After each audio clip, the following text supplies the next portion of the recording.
রাজবাড়িতে আছি আজকে শুরু থেকে, যেমন আজকে 7-8 বছর ধরে রাজবাড়িতে কোনো মেরামতের কাজ হয়েছে না। তো মেরামতের কাজ না হওয়ার কারণে কিন্তু বড় বড় গাঁথাগুলো যায়, অনেক সময় দেখা যায় গাড়ি ফাঁসি যায়, ধাক্কায় তোলা লাগে।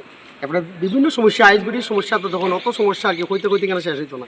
যেমন এখানে বালাজি প্যাসেঞ্জার আয়, একটু জল খাওয়ার সুবিধা নাই, বা এখানে একটা শৌচালয় আছে, এটাও বন্ধ হয়ে গেছে। বাইরে তো লেডিস মহিলা রইলে আয়, এখানে একটা পিঙ্ক টয়লেট তৈরি হয়েছে, আজকে কবে তো চালু হইব এটাও চালু হয়েছে না। মানে সব কিছুই আধুরাভাবে পড়ে রয়েছে।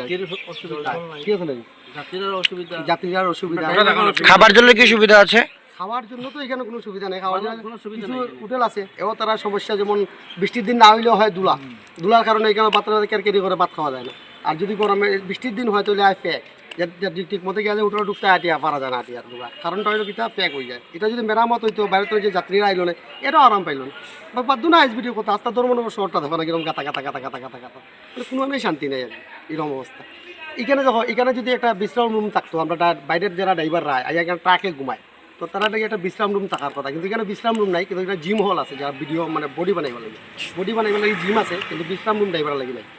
জিমটা কি সরকারি না প্রাইভেট? প্রাইভেট বিল্ডিং তো সরকারি, ভালো বড় জায়গা নাই।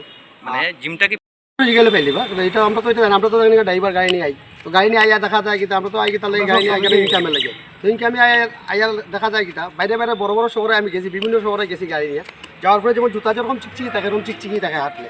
কিন্তু আমরা এখানে হওয়ার পরে দেখা যায় কিন্তু আমরা যখন ক্ষেত থেকে এসি এরকম লাগে।